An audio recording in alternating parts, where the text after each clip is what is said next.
Então, o nosso estudo de hoje, qualidade na prática mediúnica, né? E eu não sei, porque a minha não tem o número da pergunta, tá? Então, eu É vou. 50. Mas 50. é aquela que diz assim: quantos espíritos devem manifestar-se? Isso. Isso. Então, deixa eu anotar aqui, hoje são 26 de março.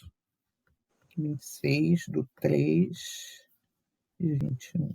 Tá. Então, vamos lá. Nós estamos no 50? Isso. Elas estão falando que é 50. Porque o meu não tem numeração nenhuma. Também esse livro aqui é do ano 2000. Faz 18 anos que eu tenho esse livrinho. Né? Então. E é quando a equipe teve no CEOI mesmo para fazer essa apresentação desse trabalho. Né? E aí eu comprei e eles assinaram na época.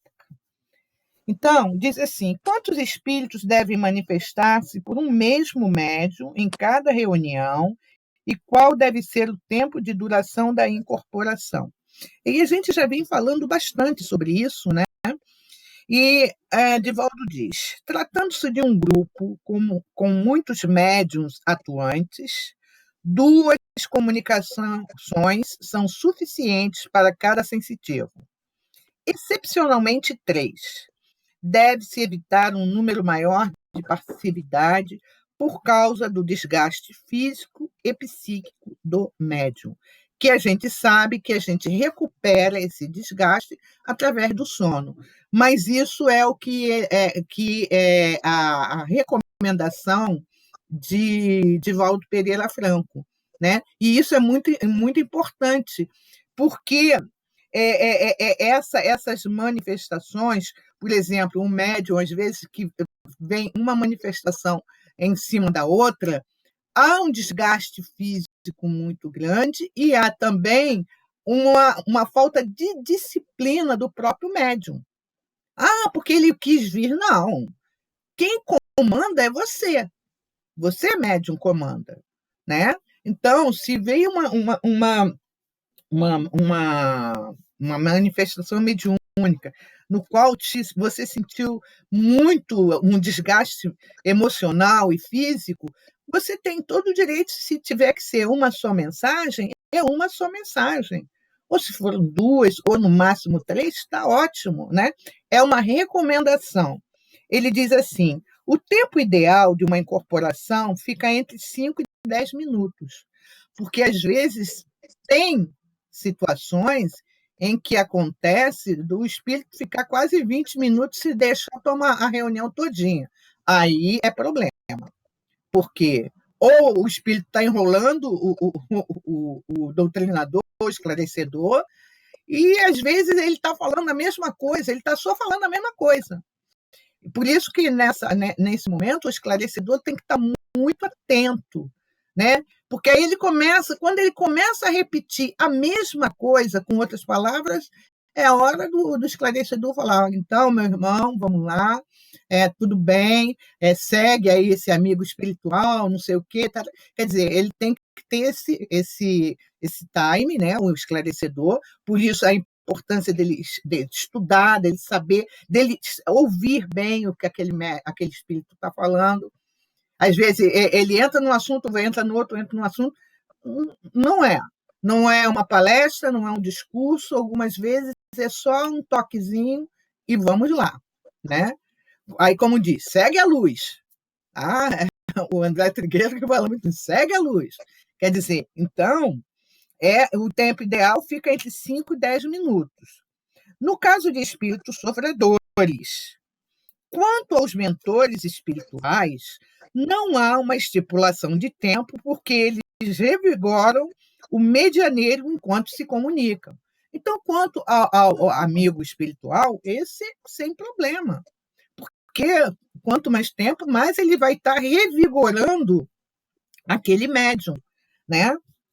A depender do número de doutrinadores, quando houver várias comunicações simultâneas, é conveniente os demais médiums controlarem-se até que haja um momento favorável.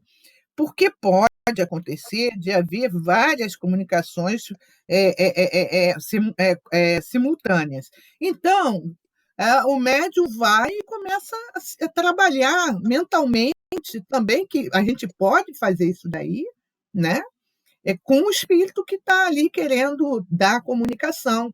Muitas vezes pode acontecer de até você mesmo, no seu pensamento, na conversa mental, ajudar aquele companheiro. Às vezes ele só quer falar alguma coisinha assim, você, o médium ali está, que não.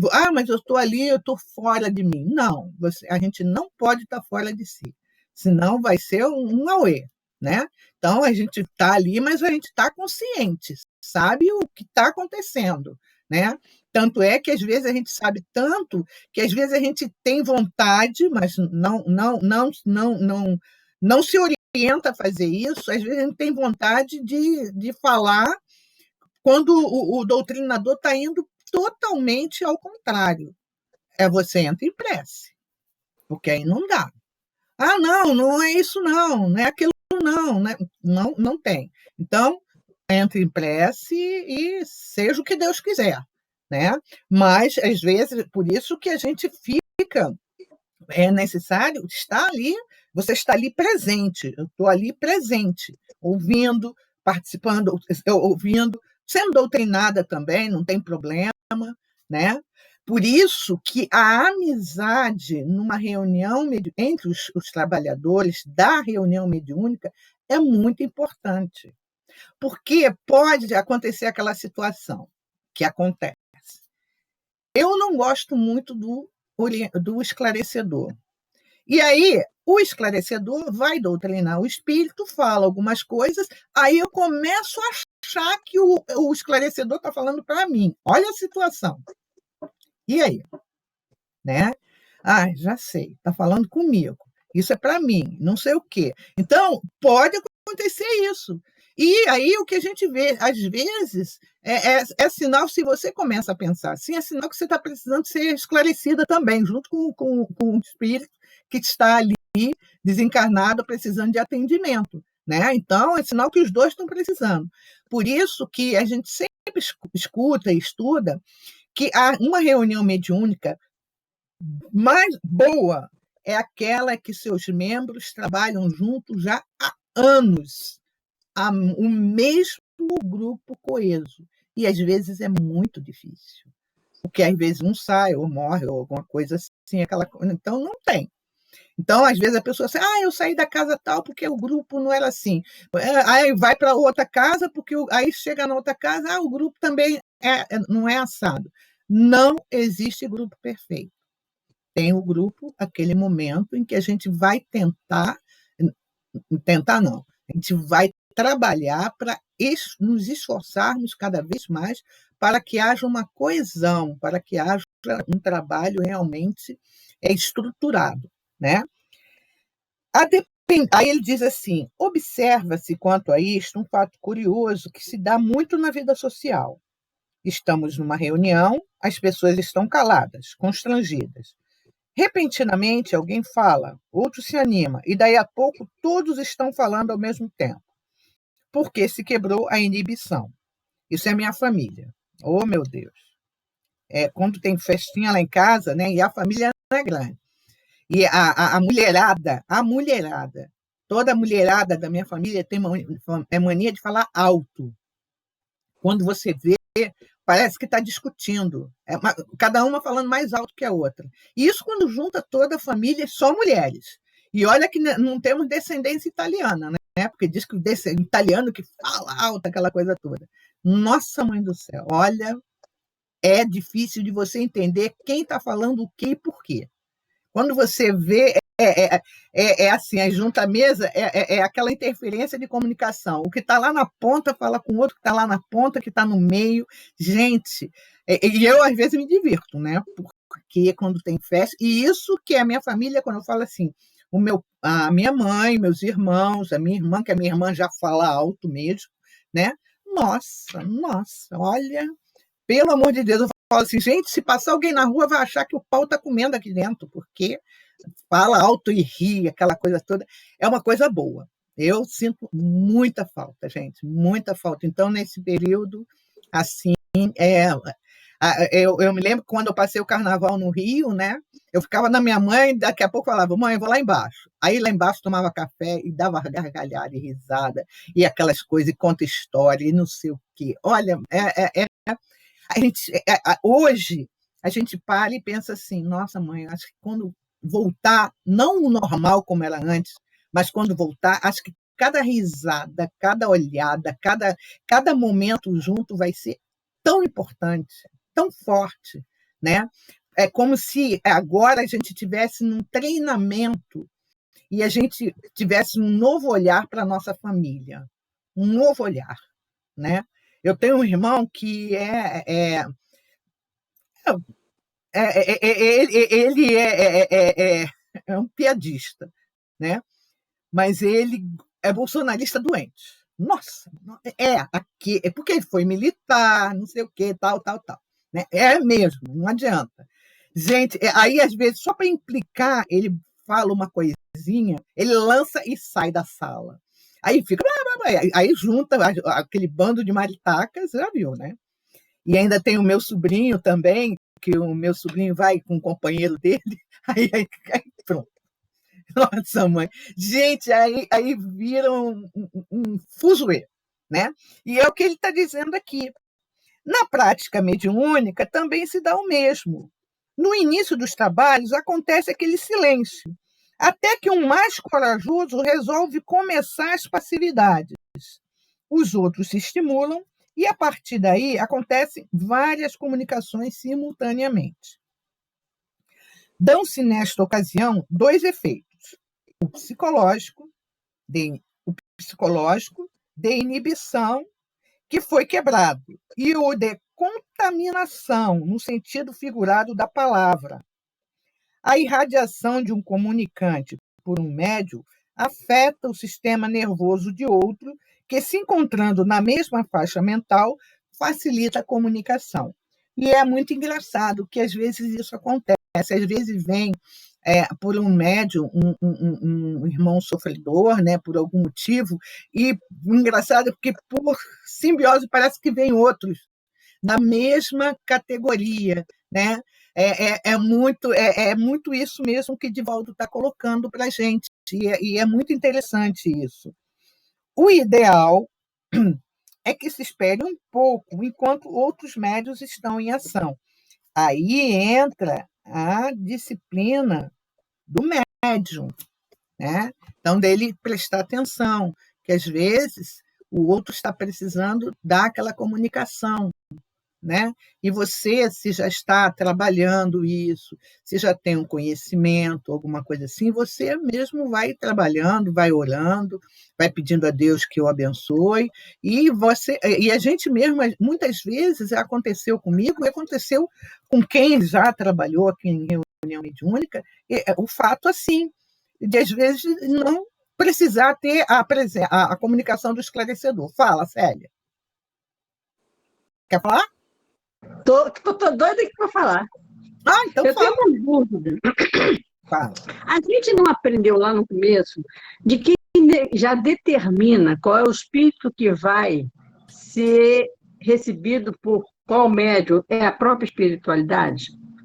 Como é que nós, aqui no mundo encarnado, vamos determinar? Não, você só vai dar 2 passividades. Aquilo que eu estou falando. Ele, como ele colocou aqui, de 2 a 3 passividades, tá? O recomendável, o recomendado. Mas recomendado por quem? Não é a espiritualidade quem determina isso? Sim, a espiritualidade determina, mas com toda certeza há um esclarecimento em relação a isso, porque a gente sabe que uma série de passividades há o desgaste físico, e a espiritualidade sabe. E mesmo assim, a espiritualidade também, certamente, já antecipa isso. Olha, só 2 ou só 3, entendeu? É a espiritualidade que prepara. Agora, outra dúvida. Tem 2 tipos, né? Que eu tenho, agora, atualmente, tem 3 programas na televisão sobre médium. Tem a médium cabeção de louro, né? que a água oxigenada, né? Aquele cabeção. Tem um que faz caixão. E ele também traz mensagem. E tem um menino que só atende o pessoal de Hollywood. É um bambizinho. Mas o interessante é que eles não incorporam. Existe essa diferença, que na mesa mediúnica, normalmente, o espírito vem e utiliza o aparelho fonador do médium. Uhum. Eles não. Eles veem ou recebem assim algum tipo de sinal e tenta, parece até cigano. O que te lembra o número 3? Aí o pessoal diz, o número 3 foi o dia que ela morreu. O que te lembra o rosto, entende? Existe uma diferença na classificação desses dois tipos de médium. Um é sensitivo e o outro é de incorporação. O que é? Segundo o que eu sei, a mediunidade do futuro vai ser intuitiva. A mediunidade do futuro vai ser intuitiva, né? Por enquanto, nós temos ainda essa questão da mediunidade, em alguns casos, de incorporação. Mas vai acontecer, e tem acontecido, às vezes, Célia, por exemplo, por algum motivo, às vezes você fala algumas palavras assim, e depois você para e fala, o que eu falei aqui? Você entende? É inspirativa, como se fosse assim. Mas por que eu não, mas eu digo assim, que esses médios que ficam fazendo programa de televisão, vendendo, né? Que aquilo ali é vendido, as pessoas são convidadas. O convidado é que vende o programa, né? Geralmente são pessoas assim, de conhecimento, são públicas, né? Aí, quer dizer, ela acaba vendendo. Tanto que uma das últimas foi aquela que fazia Gene e o Gênio, que recebeu a visita do Cabeção. Uhum. Mas aí nunca o espírito se utiliza do aparelho fonador deles. Porque aquele tal negócio, a característica, muitas vezes, no caso desses, né, que tem esse tipo de mediunidade, nós temos que pensar o seguinte: é a mediunidade ou é uma forma que as pessoas têm até de... Não vou falar charlatanismo, porque eu não conheço o trabalho, é uma palavra muito... Não, porque as pessoas concordam até com as colocações. E pode acontecer, como é que a gente pode dizer?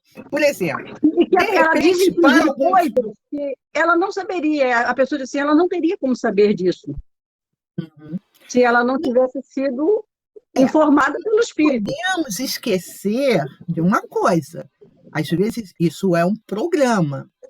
Sabe aqueles programas que tem de traição e que muitas vezes, né, o casal traiu, a mulher fala que não perdoa, não sei o quê, e há toda vamos dizer, um bastidor por trás. Quem diz que esse tipo de programa não há também um bastidor por trás? Mas aí todo mundo teria que sair ganhando. O dinheiro? Por que não? Quem é que não sai ganhando? Você lembra do Ghost? Daquela... Lembro que ela era um charlatã e no final das contas... É o charlatanismo. E Kardec sempre falou muito sobre isso. Pode até acontecer... Mas, pelo visto, deve dar muito dinheiro isso. Sim, mas pode até acontecer dela ter algumas informações. Pode. Pode acontecer? Pode acontecer. Os amigos, assim como tem grupos, vamos dizer, irmãos mais evoluídos que trabalham que fazem esse trabalho, quem disse que os não evoluídos não fazem? Quem disse sim. que... Você entende? Quer dizer, então pode haver essas situações, pode haver. Por isso que Kardec, quando a gente voltar ao livro dos médiuns, a gente vai ver, quando Kardec vai falar sobre a identificação do espírito, como é que você destaca? É a linguagem do espírito. O espírito que vem para dizer, por exemplo, para mim, eu quero saber se eu vou casar com um homem rico. O espírito que se preocupa com isso na minha vida não tem que se dar nem muita importância. Ou então para falar que há um tesouro, ou então para falar que há um seguro de vida, ou então para falar não sei o quê. Então, você vai identificar esse espírito pela linguagem, pelo que ele traz. às vezes traz algumas puerilidades. Por exemplo, tem, como você falou, tem o médium vamos dizer, de Hollywood, né? O que ele, sei lá, traz? Quais as mensagens que ele traz? Né? Então, por que? Não, eu sou médium só dos tops. Já começou mal, ele já só é médium de top. Né? Ele não quer ser médium da periferia. Por que ele não vai ser médium trabalhar na periferia? Não vai. Então, o que acontece é exatamente isso. Por que não? Pode acontecer, Mas, sim. mas a moça do cabeça grande, de cabeça pintada de louro, ela de vez em quando, às vezes vai numa loja comprar um sapato, aí ela dá uma comunicação à vendedora do sapato, a moça que serve sorvete para ela, entende? Mas e são sempre assim, não é dizer nada para o futuro. Só, geralmente é para acalentar a pessoa. Olha, quem foi a figura paterna que morreu? Olha, ele manda dizer que nada que você fizesse poderia impedir que ele morresse. Que você deixe dessa preocupação, que você sossegue seu espírito. É sempre assim, nesse sentido que ela trabalha. Mas outra coisa, né? Mas é uma coisa generalista, sabe? Porque às vezes você olha alguém e fala assim, você está com algum problema? A pessoa pode falar alguma coisa muito rápida assim, eu estou triste. Quer dizer, quem tem como é que a gente fala? Aquele feeling para você olhar o outro psicologicamente, você pode até acontecer de você falar isso, olha, alguém está perto falando assim, assim, assim. Ou a pessoa pode ter até aquela mediunidade. Tudo bem. Depende de como ela usa aquele dom que ela tem. Essa é a questão. Aquilo que a gente vai falar, né? Todos nós temos, menos sério, mediunidade. Ela não tem. Então, é médium porta. Pronto. Né? É você e Tereza. Né? Então, tudo bem. Então, você pode, Célia, essa questão da mediunidade, principalmente alguns que trabalham só com isso, até ou cobrando aquela coisa toda, eles estudam o psicológico da pessoa, eles estudam Eu acho que é meio cap. Acho que o grupo, que faz, às vezes, sessões de grupo, quer dizer, está todo mundo pensando em alguém, eu acho, né? E Sim. tem muitos que conseguem captar o pensamento do outro. Eu acho que sim, às vezes pelo olhar. Tem um autor, Pierre Will, ele tem um livro chamado O Corpo Fala. Você olha a pessoa, às vezes a pessoa está assim, meio como que com o ombro caído, com a cabeça um pouco virada. Quem estuda isso vai falar assim: essa pessoa está com problema. O que você tem? Você está com problema, tá? Não sei o quê. Essa pessoa, em algum momento, é bem, vamos dizer assim, excepcional não ter algum parente que faleceu, né? Eu vou deixar você falar, Aninha. Quer dizer, então, você... Agora, ela às vezes diz assim, você guardou alguma coisa escrita por ele? E a pessoa diz, sim, guardei uma carta. Tem umas coisas assim que aí a gente fica na dúvida. Eu não sei, né? É aquele tal negócio. A gente vai sempre... Eu acho que a diferença é nisso. É aquele de mesa que realmente o espírito usa o aparelho fonador dele. Nesses casos, nunca usa o aparelho fonador do médium. É sempre por intuição. Que vai jogando.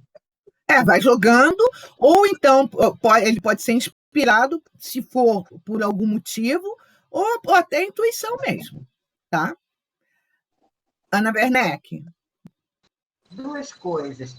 Não pode ser também porque, por exemplo, não existe um preparo como aqui no Brasil, esse conhecimento todo. Então, eles captam mais assim, por pensamento. Pode ser magnetismo? Pode. Por exemplo, eles tinham o Swedenborg, se eu não me engano, não sei se ele era americano, acho que era, ou então é outro que tem americano, que era médium. Ele era sueco, uma coisa assim. E com muitas coisas, muitas mensagens que vieram, né? Não lembro qual era a nacionalidade dele. Se alguém quiser botar aí para a gente saber, é bom, né? Então, há muitos médiums lá nos Estados Unidos, alguns que trabalham, de repente, de forma diferente. Por exemplo, os xamãs. O xamã, né? É um médium, trabalha no meio dos indígenas e vai, que tinha aqueles xamãs, aquela coisa toda, os pajés, como assim, vamos dizer, na comunidade indígena, tem, né? O xamã que usa muito os símbolos, porque é muito conhecido por eles ali. Vamos dizer, como a Célia colocou, falou no número 3. A gente sabe que há muitos números simbólicos. Até entre os judeus há muitos números simbólicos na Bíblia, né? Quem de nós não ouviu falar assim, se sonhar com dente, alguém vai morrer? Olha só, é uma crendice popular. Sonhei com dente, ai meu Deus, vai morrer alguém da família, né? Então, oi? É sueco. É sueco. Emanuel Swedenborg, né? Emanuel Swedenborg. Emanuel Swedenborg, é sueco. Mas tem um que é dos Estados Unidos, que agora é muito antigo, foi bem no começo, antes das irmãs Fox. As irmãs Fox. Porque o espiritismo, quando ele começou a pipocar mais nos Estados Unidos. Nos Estados Unidos. E antes das irmãs Fox, tem um outro companheiro que eu esqueci o nome dele agora. Mas ele morreu em 1772. O Emanuel Swedenborg? Swedenborg é bem antigo. É bem antigo. Ele até criou uma seita para ele. Ele se desviou um pouquinho, porque ele acabou criando uma seita para ele. Ele era cientista, teólogo, filósofo. Isso. Mas tem um americano que eu agora não me lembro, que foi antes de começar as Irmãs Fox, ele recebeu uma mensagem e que naquele dia estaria ao mesmo tempo ocorrendo, se eu não me engano, na França, as comunicações, as mesas girantes. Me parece uma coisa assim, mas porque foi dos Estados Unidos, das Irmãs Fox, foi para a França, foi quando teve aquela explosão toda em relação à questão mediúnica. Mas tem um americano, que eu agora não recordo o nome, em que começou com ele também, de algumas mensagens que ele recebia. E aí a gente vai até o passado, né? Quantos daqueles profetas não recebiam mensagens? Moisés, Saul, Samuel, e vai tantos outros que a gente sabe muitos, desde que há homens, há essas mensagens, há esse intercâmbio, mas cada um fazia de uma forma, de um jeito. Por exemplo, Moisés, né? Foi uma escrita direta sobre as pedras, né? A gente sabe disso. Foi um espírito, ele coloca como Deus, né? Que escreveu direto ali sobre as pedras. E assim, sucessivamente, muitos, e em várias religiões, em tantas outras religiões, até nas orientais também. Né? Quantos, né, esses monges tibetanos e tantos outros que receberam e que recebem essas comunicações, mas cada um, dependendo da cultura do país, né, ela é trazida de uma forma, entende? Quer dizer, mas sempre vai ter, né? E o que a gente sempre escuta é isso, vamos chegar a um momento, não falo que seja nesse momento, no momento de regeneração, não sei, em que as mensagens vão ser intuitivas, né? E muitas vezes você vai conversar com o seu ente amado, ele do outro lado, e você receber a mensagem. A gente já faz isso, já manda mensagem, já recebe mensagem, né? Se deixar, algumas vezes você recebe aquela mensagem, às vezes um dia que você acorda muito extremamente feliz, né?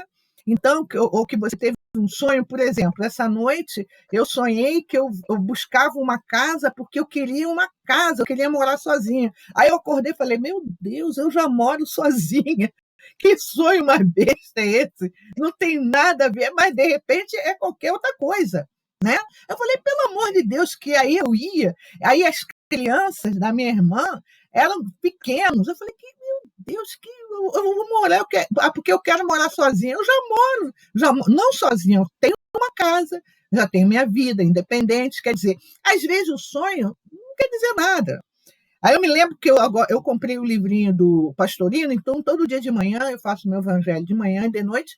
Aí eu abri a página, teve um dia na semana que ele falou assim, não dê importância aos sonhos. Eu falei, opa, tá falando comigo, tá me alertando, né? Porque a gente, eu sonhei.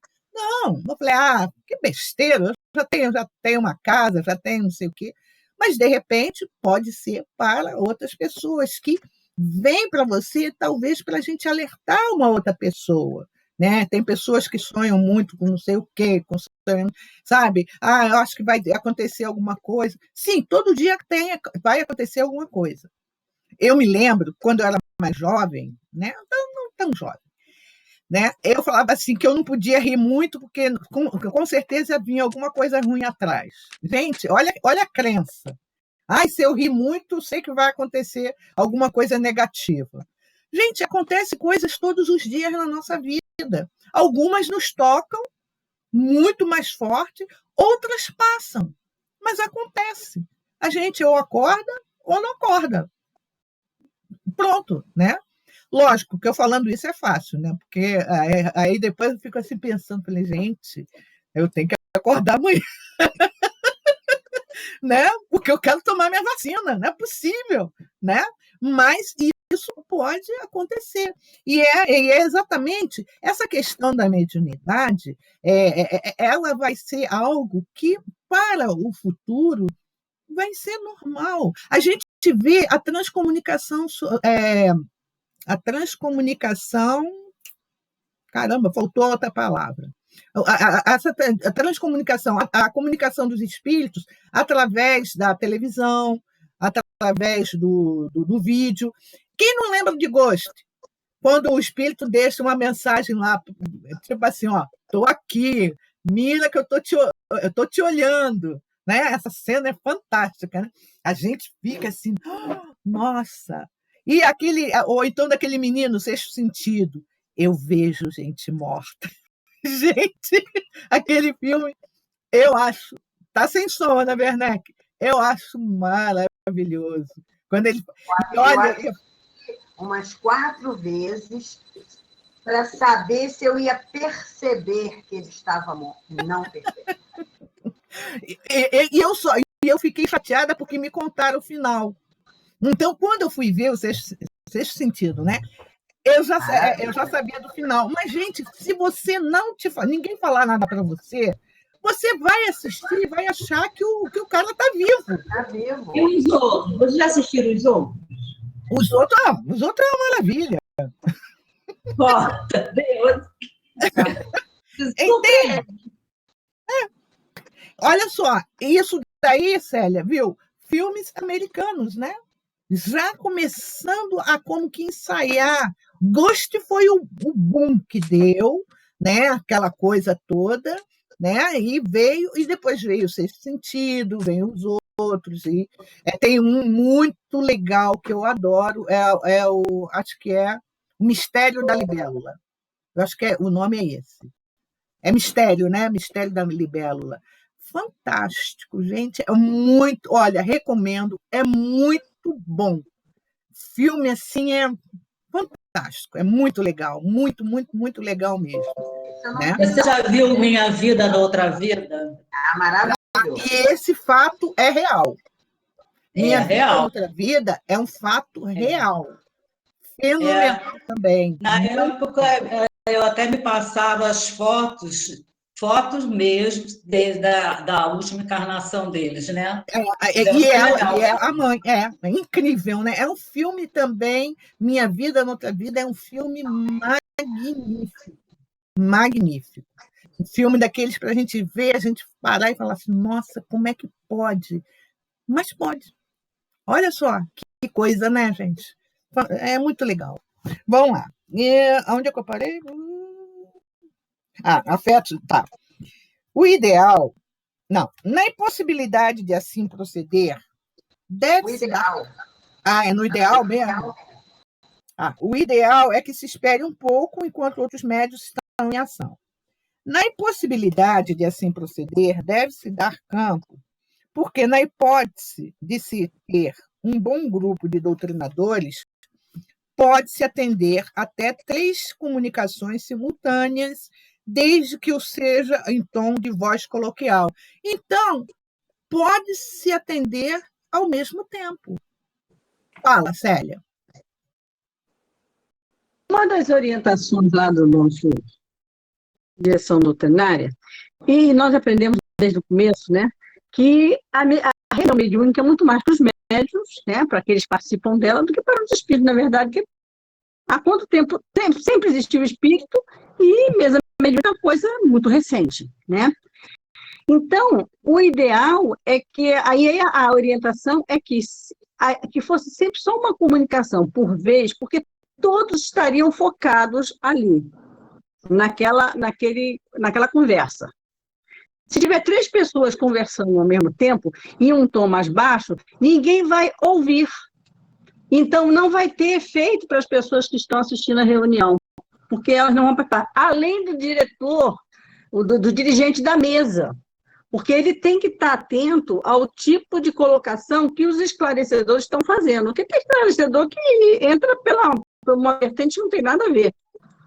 Você chega a ficar nervosa de ver que a coisa não tem nada a ver com o que ele está falando. Então, o ideal é que o dirigente da mesa, esteja atento. E lá a orientação que a gente tinha, porque a nossa mesa era uma mesa, a mesa de iniciantes, né? Daqueles que estavam sendo preparados para serem redistribuídos pelas outras mesas. Então, a gente teria que, quando a gente percebesse, um esclarecedor assim, um pouco mais atento, percebesse que o outro não estava na linha certa, ele ia até o pé do ouvido lá dos dirigentes da mesa e passava a informação, né? O parecer dele. E o dirigente da mesa também fazia a mesma coisa com relação ao esclarecedor, mas tudo em um tom bem baixo. Mas a conversa entre esclarecedor e espírito teria que ser em um tom onde todo mundo ouvisse. Nós tínhamos uma companheira, como eu já disse, que já até desencarnou, que ela falava tão baixo, porque ela foi orientada assim pela mãe, que era dirigente de mesa. Você não sabia o que o espírito estava falando e não sabia o que ela estava dizendo para o espírito. Porque ela disse que isso não interessava aos demais. Então, aquela ideia de que a mesa mediúnica tem a ver com a evangelização e até o aprendizado dos participantes, cairia por terra nessa hora. Porque se eu não estou ouvindo o que o outro está falando, nem qual é o problema que o espírito está trazendo, o que eu vou aprender com isso?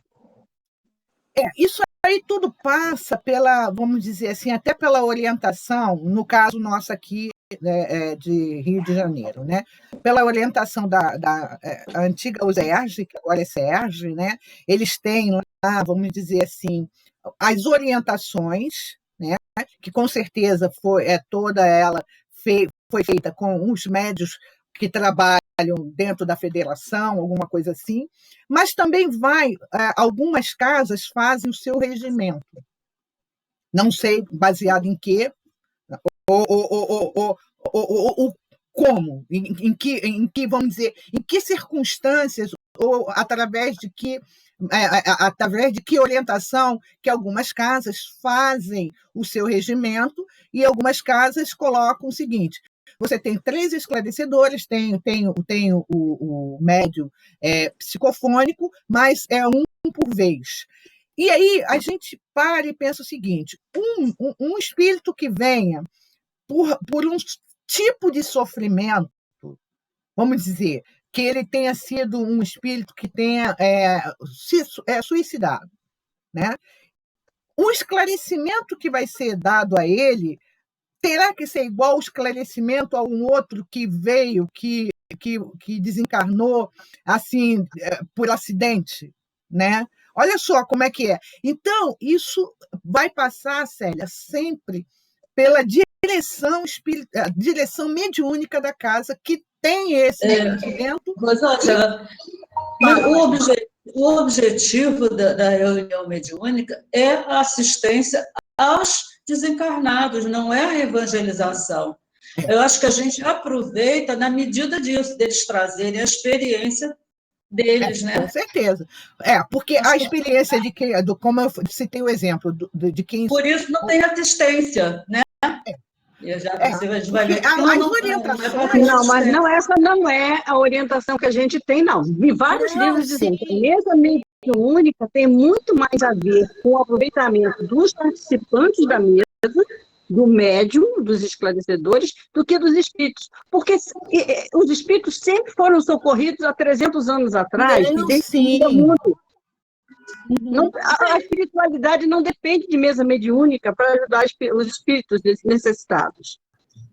Eles precisam ajuda.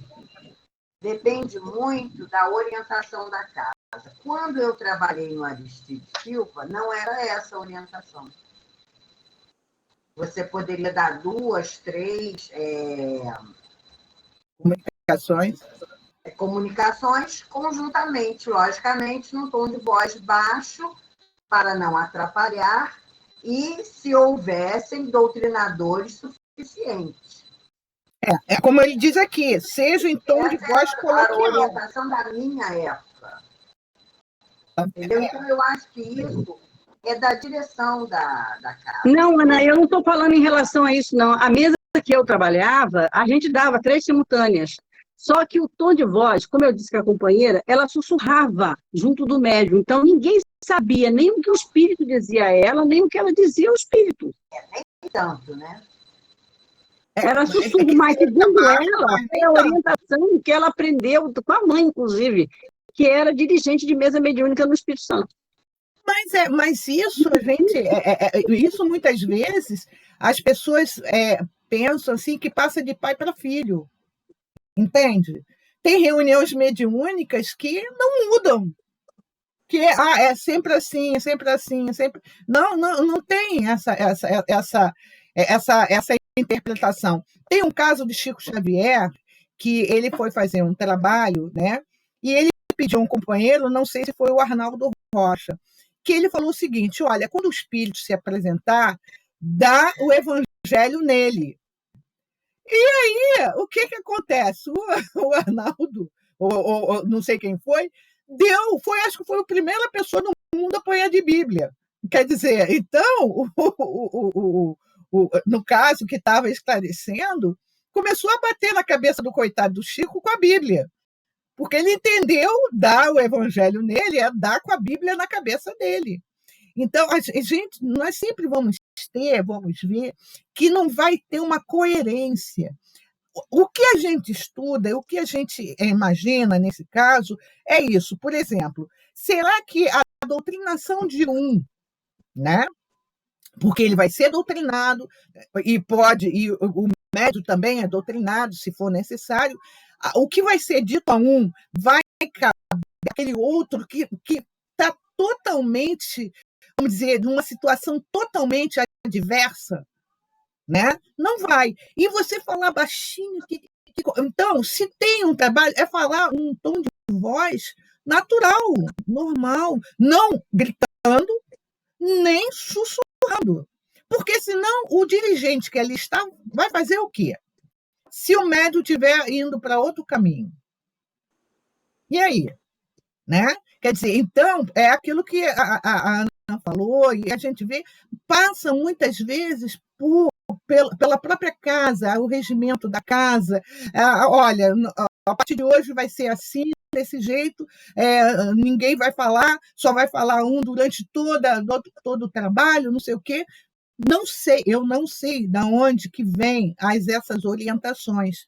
Que às vezes tem casa que vem orientação, acho que do mentor da casa, ou não sei.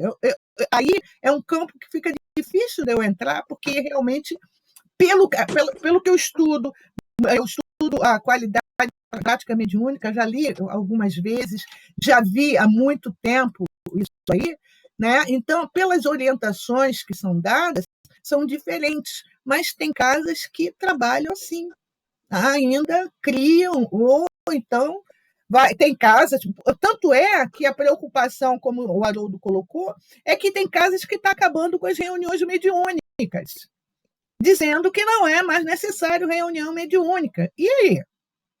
Ela acaba com a reunião mediúnica. E aí os espíritos vão começar a querer comunicar-se aonde? Vão para a Umbanda. Ué, vão para a Umbanda, com toda certeza. Vão trabalhar lá, porque a reunião mediúnica é necessária, é importante, sim.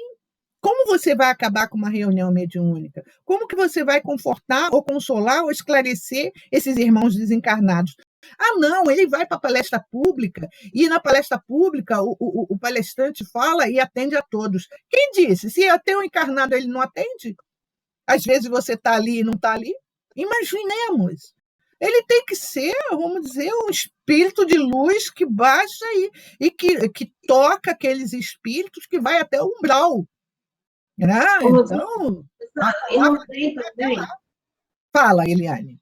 Não tem também o fato de que tem muitos espíritos estão numa faixa vibratória tão bem perto da gente, vamos botar assim, que eles não conseguem ver os que estão mais acima. Então, a nossa né, energia, vamos dizer assim, faz com que ele chegue para que o irmão espiritual consiga, através do esclarecedor, do doutrinador, passar a comunicação.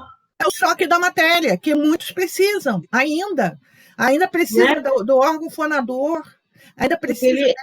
Ele consegue... Aí eu te pergunto, antes das mesas mediúnicas, como é que esses espíritos eram socorridos? Sim, mas antes eles eram socorridos, mas depois que veio a codificação, é quando veio exatamente a gente conhecer o mundo espiritual. Sim, agora durante a pandemia, a não ser alguns grupos que estão fazendo reunião mediúnica. Se não tem reunião mediúnica. Fazem... deixando de ser socorrido? Não. Tem pessoas que fazem, né? E olha que agora deve ter muita gente precisando ser socorrida.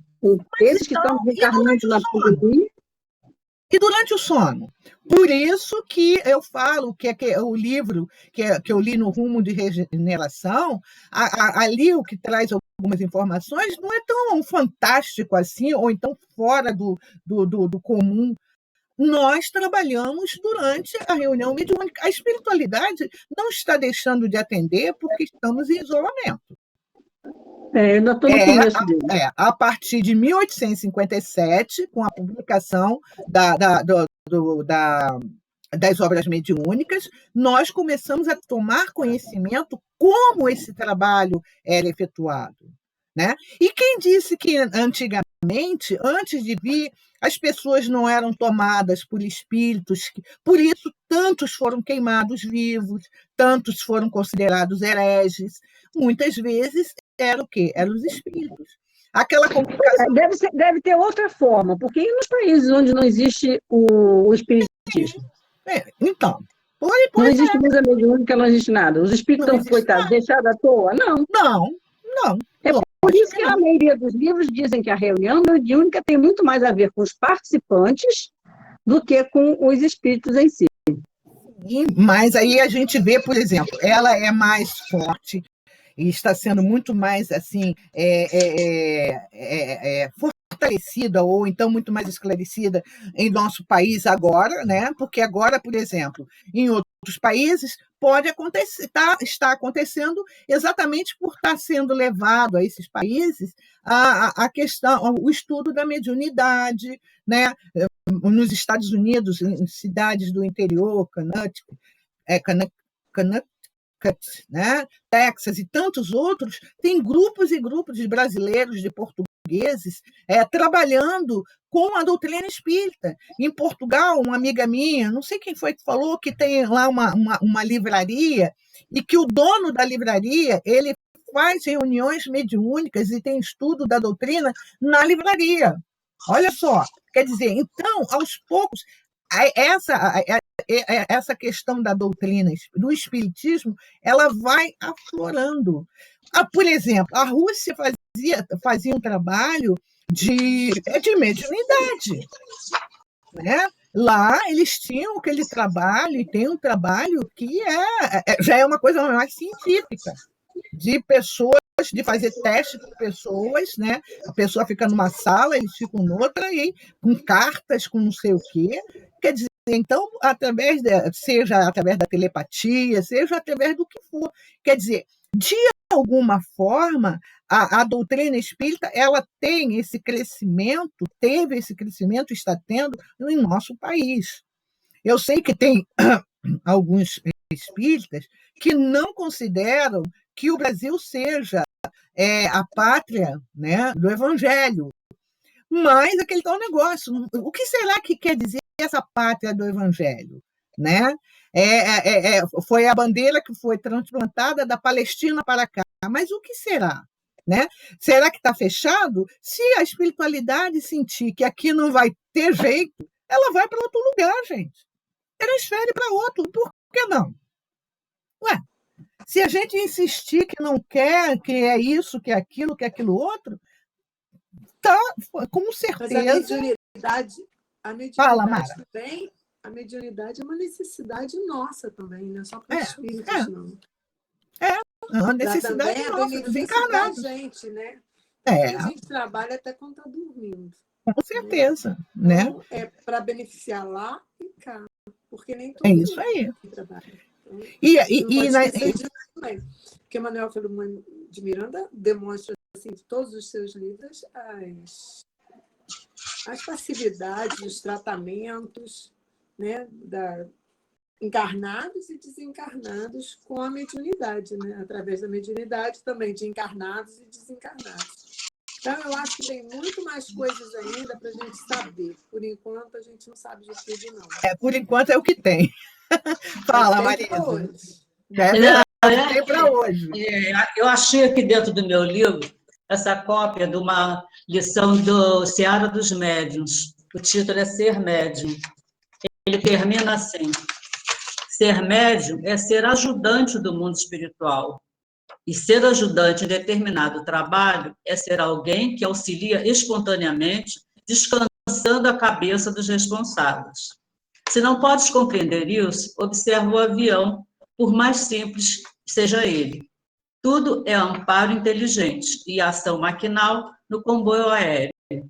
Torres de observação esclarecem-lhe a rota e vigorosos motores garantem-lhe a marcha. Mas tudo pode falhar se falharem o entendimento e a disciplina no aviador que está dentro dele. Muito boa essa página. Depois passa o número dela. Nossa, muito. Quer dizer, nós somos meros ajudantes para descansar a cabeça dos responsáveis. Pois é, né? Cabe a nós esse entendimento, né? E a disciplina, né? Sempre falando em disciplina. É impressionante isso. É impressionante mesmo, né? Por isso que a gente fala, esse trabalho de reuniões mediúnicas, ele vai requerer daquele que deseja participar ou deseja, né, trabalhar muita disciplina, muita renúncia, muita vontade. Às vezes a gente fala assim, é só amor. Sim, é o amor, lógico, é a essência. Mas se ele tiver só amor, mas não tiver disciplina, não vai adiantar. Né? Então, é realmente algo assim que a gente para pensar sobre isso, né? E que a gente vê o quanto ainda temos que trilhar, né? E nós sabemos que nós não trabalhamos sozinhos. Os amigos espirituais estão junto a nós, nos ajudando, nos orientando. Nesse período em que todos nós estamos afastados, continuamos a trabalhar, né? Por isso que a preparação é de todos os dias. Eu tenho que estar preparado emocionalmente, procurando estar equilibrada emocionalmente todos os dias, porque eu não sei a que horas que eu posso ser chamada para acolher ou ajudar um amigo espiritual, um irmão. A gente não sabe. Né? E até para que a gente olhe e pare e pense o seguinte: nossa, Mãe do Céu, é uma tarefa que nós assumimos. Nós assumimos. Nós pedimos, alguns de nós pedimos mesmo, né, para vir com essa característica e para trabalharmos em prol do nosso irmão e também por nós, porque ele vem à reunião mediúnica para nos dizer assim: olha, muda, porque senão você vai estar sofrendo como eu estou sofrendo. É só isso que eles vêm dizer. Muda, transforma, né? E quer dizer, é só isso não, né? É tudo isso, né? Paramos aqui então. A próxima semana é quando, hein? 27, 26 hoje. 2 de abril. 2 de abril.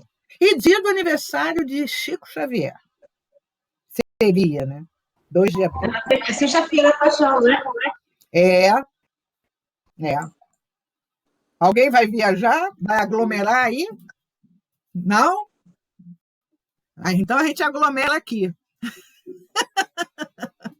Né? Alguma colocação a mais? Ana, Brito, alguma palavrinha? Só queria dizer o seguinte, Célia, eu, em relação ao número de facilidades, eu normalmente acontece comigo, quando, dependendo do irmão que manifesta, dependendo do estado dele, eu realmente dou 2, 3 e não vem mais, sabe? Eu sinto mesmo, né, que acabou. Ou quando está chegando perto do final da reunião, simplesmente não tem mais manifestação, você não sente mais presença. Então, Com certeza, porque quem comanda isso é a espiritualidade, não é a gente. a espiritualidade chega e fala assim, Ele oi, sabe até encaminhar que tipo de espírito para que médio vai. É até característico. A gente sente anos trabalhando nisso, né? Vamos lá, Ana Brito. Não? Não tenho nada a falar, não. Não? Então tá Não. certo. Mais alguém, alguma coisa a colocar? Marisa, depois passa o título, né? Coloca para a gente qual é a página do livro, que foi fantástico, né? E a gente vê. Por isso que estudo em grupo é muito interessante mesmo, né? Eu achei até essa página, é do Ceará dos Médios, porque outro dia a Célia estava falando questão de estudo, né?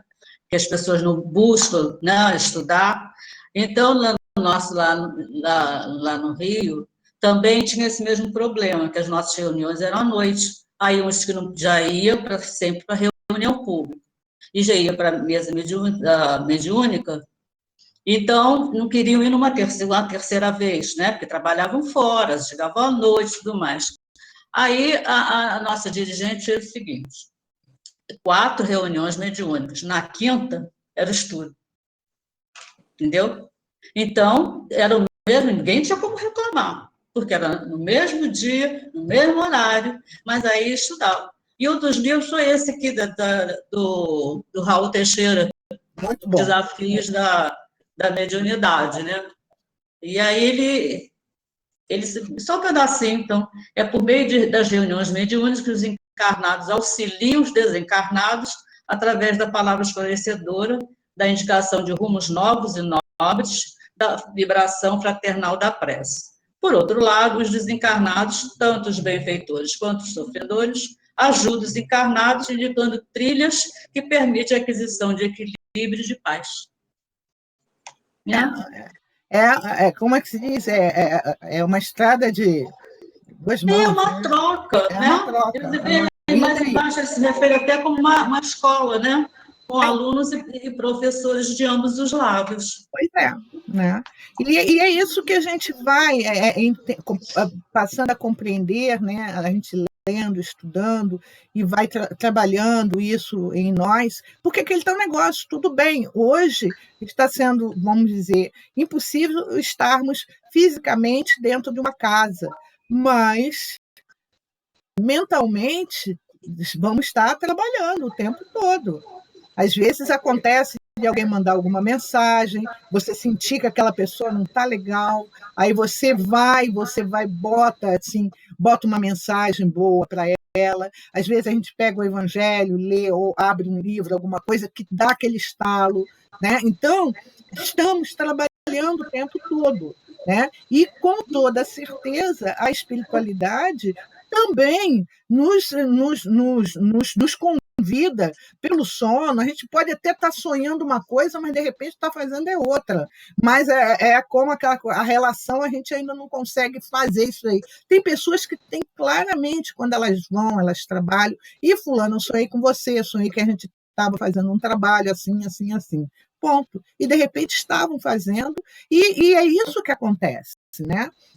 Nós estamos, até repetindo o que eu já falei anteriormente, nós temos que procurar estarmos bem, né? Não é fácil, principalmente que a gente está vivendo nesse momento tão conturbado, mas estarmos, pelo menos no nosso sono, à noite, a gente dá aquela meditada, uma meditaçãozinha rápida, uma respiração, leitura do Evangelho, acordou de manhã, a mesma coisa, tira um minutinho, abre qualquer livrinho, lê aquela mensagem e fixa aquela mensagem, porque de repente você pode ser até chamado a ser usado para um encarnado, né?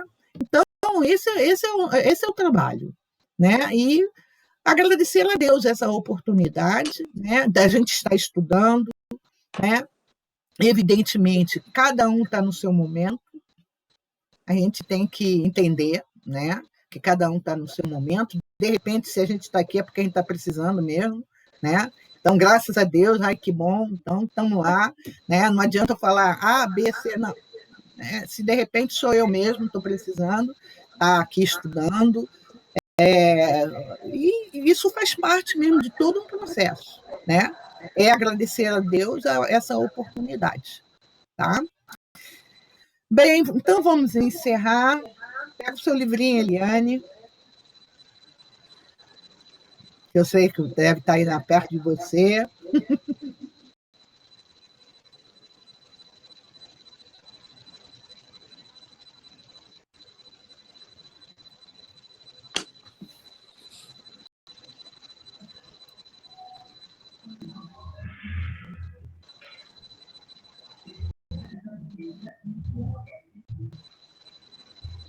Concede uma nova oportunidade ao teu desafeto, facilitando-lhe a aproximação. Mantém-te receptivo. É possível que ele tenha mudado de opinião, reconhecido o erro e esteja aguardando um ensejo. Todos nós enganamos e desejamos ocasião para nos reabilitarmos. Se te encerras na mágoa e nada mais queres com ele, a tua é uma postura igual ou mais censurável que a dele. Não deixes que um capricho do amor próprio ou do orgulho ferido te roube uma excelente instância de ser vencedor em ti mesmo. Vida feliz, Joana de Anjos. Senhor, agradecemos mais um estudo, mais esse aprendizado. Pedimos, Pai, que neste momento, através dos queridos benfeitores espirituais e a equipe desse estudo, visite a nossa casa, a cada um de nós, para colher de cada irmão o que presente o melhor sentimento, que é o nosso. Nós possamos ter o melhor dos nossos sentimentos e leve ao espaço, e que seja aproveitado em função da manipulação de energia para o socorro de todos aqueles que, nesse momento, estejam precisando. E para nós, e para a nossa querida casa, o planeta Terra, que possamos, através dos nossos pensamentos, elevarmos e doarmos o que tivermos de melhor para a nossa querida casa, pois ela precisa muito. Que assim seja, graças a Deus. Obrigada, meus irmãos. Graças